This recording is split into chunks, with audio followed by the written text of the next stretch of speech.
في مزرعة هادية في كندا كان بيحصل شيء أبشع من أي كابوس. ضحايا بيختفوا، جثث بتتفرم، ولحوم بشرية بتتاكل.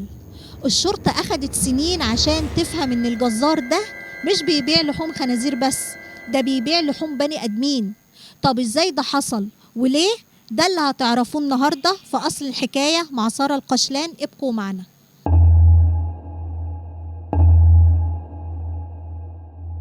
في ربيع 2002 استيقظت الصحافة الكندية في فانكوفر على خبر خلى الناس كلها تبات مرعوبة، وهو القبض على السفاح روبرت بيكتون مالك مزرعة خنازير.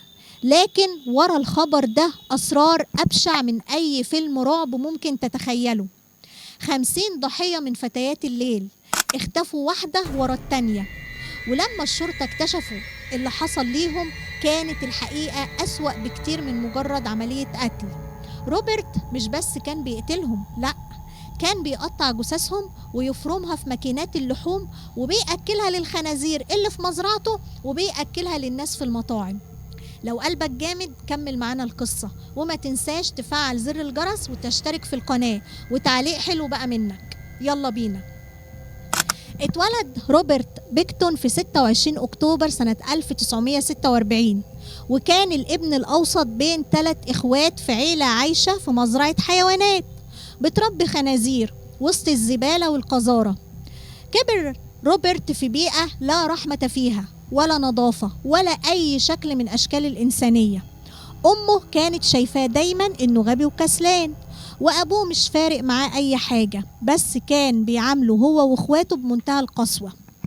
إخواته عرفوا يهربوا من الجحيم ده بدري، وسابوه لوحده في المزرعة يتعامل مع الحيوانات والدم والتقطيع. وفي المدرسة كان بيتعرض لتنمر شديد، وكان زمايله في المدرسة مسميينه الخنزير بسبب ريحته الوحشة، لحد ما اضطر إن هو يسيب المدرسة والدراسة خالص. لكن الموقف اللي خلى الناس تخاف منه فعليا كان لما شافوا واحد من موردين اللحوم وهو بيفتح بطن خنزير ضخم ويحاول يدخل جوه الجثة. الحيوان الوحيد اللي كان روبرت بيحبه هي بقرة صغيرة اشتراها بنفسه بفلوسه، وكانت أكتر كائن قريب منه في حياته كلها. بس تخيل اللي حصل بعد كده. رجع في يوم روبرت للمزرعة لقى أن أهله ذبحوا البقرة وباعوها. الموقف ده خلاه ينفجر من الغضب، وحس أن الدنيا كلها ضده وأنه مش هيكون بني آدم طبيعي بعد كده. لما وصل روبرت لسن 16 سنة شاف بعينيه أبوه وأمه بيتستروا على جريمة قتل عملها أخوه دهس شاب صغير بعربيته بالغلط، وبدل ما يسلم نفسه للشرطة أبوه وأمه ساعدوه إن هو يرمي الجثة في المستنقع. واختفى الأخ بعد كده عن الأنظار لحد ما هديت الدنيا. الموقف ده خلى روبرت يشوف بعينيه إن الشر جزء من عيلته وإن مفيش حاجة اسمها ضمير، فبدأ هو كمان يدور على طريقته الخاصة للانتقام من العالم كله. كبر روبرت وعزل نفسه أكتر، وفشل في إنه يلاقي أي علاقة طبيعية مع البنات، فبدأ يلجأ لفتيات الليل عشان يعوض العجز النفسي اللي عنده. بس اللي كان بيحصل جوه المزرعة مع البنات دول كان أبعد بكتير من مجرد علاقة محرمة جنسية. كان بيجيب البنات ويقتلهم بوحشية ويقطع جثثهم ويحتفظ بالراس والإيدين والرجلين في التلاجة. الظاهر كده كان بيحب يحتفظ بتذكار منهم، ويرمي باقي الجثة في ماكينات فرم اللحوم ويبيعها للمطاعم. كان بيورد لحوم للمطاعم، وجزء من الجثة يفرمه مع الخشب والعشب كطعام للخنازير، وجزء تاني يفرمه مع الأحشاء والشحوم بتاعة الخنازير ويبيعها لشركات صناعة مستحضرات التجميل وأحمر الشفاه وصناعة الشامبو والصابون. كان بيحب كده يوزع الجثث على الناس كلها، وأحيانا كان بيفرم الجثة بحالها. وكان لما يمشي بعربيته ويشوف بنت حلوة ماشية في الشارع وحاطة مكياج حلو كان يفرح قوي من جواه ويقول أكيد المكياج ده من الجثث بتاعتي.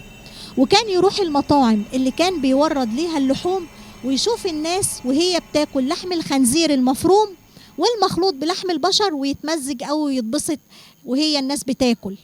لكن في سنة 1999 جت فتاة ليل اسمها ويندي ست لمزرعة روبرت، وما كانتش تعرف إنها هتواجه الموت بعينيها. بعد ما عمل علاقة معاها هجم عليها بسكين ضخم وحاول يأيدها بسلاسل حديدية، لكن البنت قاومت بشراسة وتحولت المواجهة بينهم لمصارعة دموية. قدر يطعنها لكنها برضه قدرت تهرب وهي غرقانة في دمها، ونجحت إنها توقف عربية في الشارع وراحت على المستشفى. وهنا حصلت المصادفة العجيبة، روبرت بيكتون نفسه كان رايح نفس المستشفى يعالج جرحه اللي حصل أثناء العركة، لكن الحظ ما كانش في صفه. بعد ما الشرطة قبضت على روبرت بيكتون في المستشفى لقوا معاه مفتاح السلاسل الحديدية اللي كانت مربوطة في إيد الضحية. كان المفروض إن دي نهاية قصته، لكن الصدمة قدر بيكتون في ثانية إلا ثانية يقلب الترابيزة لصالحه بذكاء ودهاء مرعب. ادعى إن الفتاة هي اللي هجمته، وقال إنها مدمنة مخدرات وكانت ناوية تسرقه بعد ما اتفقت معاه على العلاقة مقابل المال. ولسوء الحظ كلامه كان مدعوم بواقع مؤلم، لأن الضحية ويندي كانت بالفعل مدمنة مخدرات. ولما جت لحظة المحاكمة بتاعة روبرت اختفت ويندي تماما وما ظهرتش تشهد ضده. الشرطة قالت وقتها إنها خافت تواجه بيكتون في المحكمة، وده خلى روبرت يخرج براءة في يناير 2002. بعد الإفراج عنه بدأت الشرطة الكندية تغرق في بلاغات عن اختفاءات متكررة لعاملات الجنس في منطقة أو مقاطعة فانكوفر. الشرطة في بداية الأمر ما اهتمتش لأنهم بنات ليل محدش بيسأل عنهم وممكن يروحوا في أي مكان أو يسافروا. أهالي المنطقة بدأوا يحسوا بالخوف لأن الموضوع ما كانش مجرد اختفاء عادي، دي كانت حالات بالعشرات، والشرطة بدأت تحس فعليا إن في قاتل متسلسل شغال في الخفاء.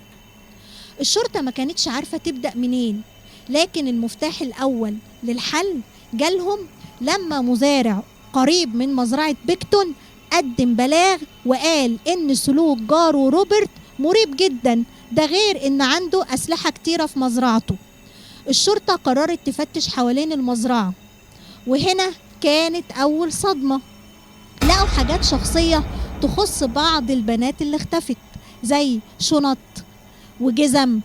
طيب ليه كان رميهم كده وما حاولش روبرت يتخلص منهم أو يحرقهم؟ سؤال هنا بيطرح نفسه.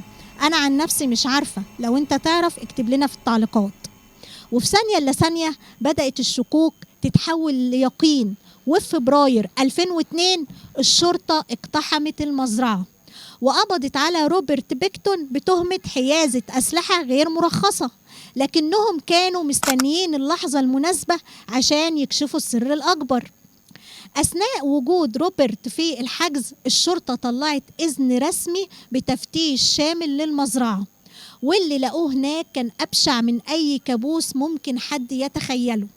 رفات بشرية متناثرة في كل مكان، بقايا جثث في أوعية لحفظ اللحوم، دماء مجمدة على آلات فرم اللحوم، وأجزاء جسدية بشرية مخلوطة مع بقايا حيوانات. العثور على كل الرعب ده خلى الشرطة تبدأ تحقيق مكثف جدا، وكانوا محتاجين اعتراف واضح علشان يحبسوا روبرت مدى الحياة. بس السؤال، ازاي الشرطة تاخد من روبرت اعتراف بكل اللي عمله؟ في مارس 2002 الشرطة قررت تعمل حركة ذكية جدا، دست شرطي متخفي في زنزانة روبرت بيكتون على انه سجين عادي. الشرطي بدأ يكسب ثقة روبرت ويفتح معاه مواضيع عن الجريمة والقتل ويجرجروا في الكلام.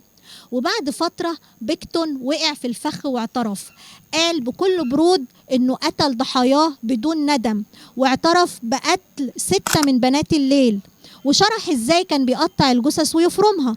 وبعد تحقيقات طويلة الشرطة أكدت رسميا ان عدد الضحايا لا يقل عن 50 ضحية، لكن من الناحية القانونية تم توجيه الاتهام المباشر لروبرت في 6 جرائم قتل بس.